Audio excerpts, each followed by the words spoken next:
şahbatlı, bizge karata yardımcı, hem de bizge karata köp türlü nimetlerimizni bilep tura.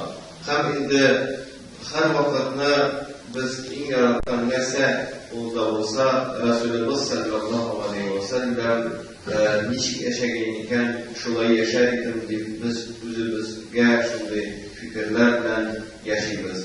Ko'p vaqtda Rasulullah sallallohu alayhi ve sellemning yashayishidan kishi o'zini ushlaganini olib, ushlamaganini olmaydi. Mana bu xatoli yo'l. Yani adam balası Rasulullah sallallahu aleyhi ve sellem'in ödegen amellerin tulusunca alsa, durmuş yolundan maksimal rivayette tulusunca alsa degen söz Rasulullah yaşayışının falan yaşayan iken deyip kabul edip ala da işe aşıra. İşitti, bildi, Rasulullah şulaydı yaşayan iken deyip falan başka amelini işitip aldı, onu da işe aşıra. Şulay bulurlar deyir. Maksimal rivayette biz eğer de Rasulullah sallallahu aleyhi ve sellem'in ne işlegenleri bunda bilişip, o işlegen sünnetin terbiye olursak, şu vakitte bəxet ve saadet yerleri buluruz inşallah Teala. Hem de Rasulullah sallallahu aleyhi ve sellem yuhusundan kırmandan sonra o kirinip onda safsata sözler silip başlamağa. Rasulullah sallallahu aleyhi ve sellem yuhusundan kırmandan sonra tige iş sözler durumda sileşe başlamağa, dünya faydası durumda sileşe başlamağa. Rasulullah sallallahu aleyhi ve sellem ne sözler etkensin degen sırav olsa bizim ko'ngillerimizde bu sözler ma'lum. Elbette bunlar arab tilinde saklangan.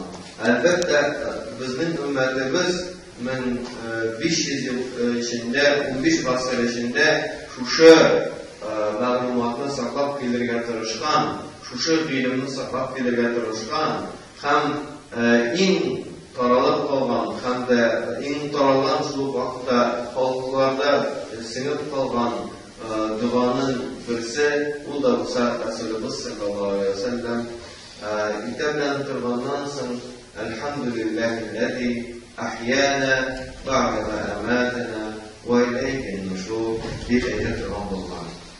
Alhamdulillahillazi ahyana ba'da ma amatana bizni o'tirgandan so'ng tirilgan Alloh taolaga maqtov bo'lsin deb Rasulullah sallallohu alayhi ve sellem aytgan.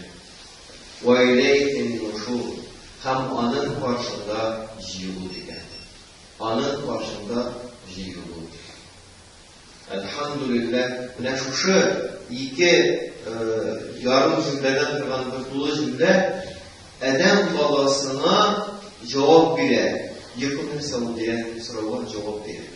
Köp kişi yakının felsefesini bilemek, köp kişi hazırki kende galimler, minnegen, milyonlardan sunlar eren edip yakının felsefesini bilenirge tırışan neyse. Miken onun yakını değil.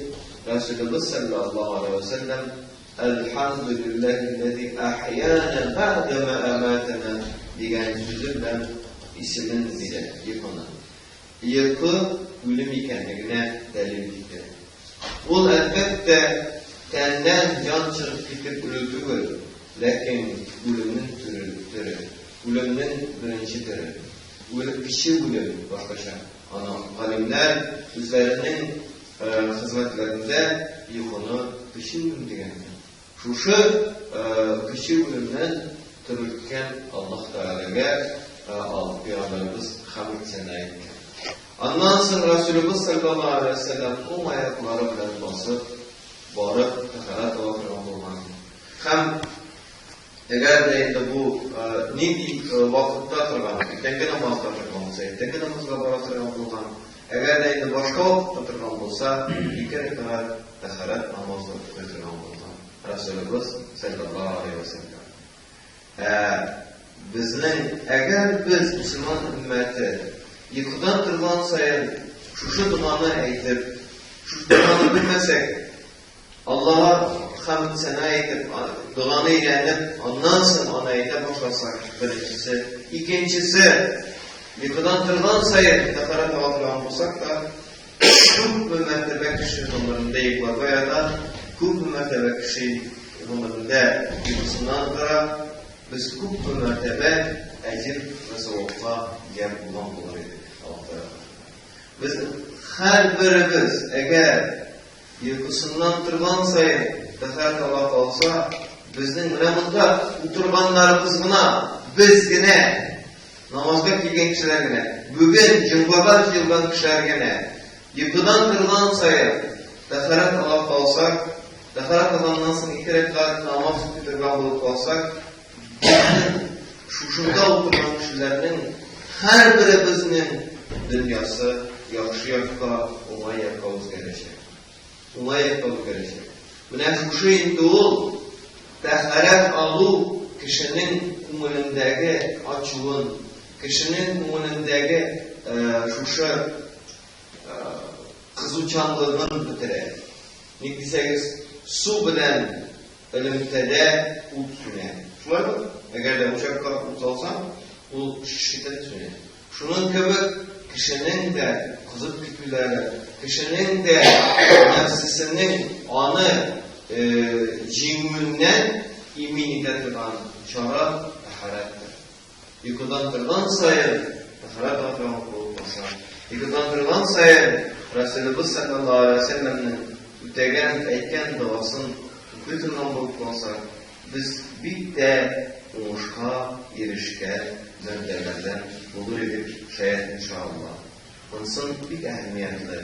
Истә калдырсак иде, һәм дә дөньяда, ахирәттә рәхәт күрер өчен шуны куллансак иде. Аллаһ Тәгалә ярдәмен ташламасын.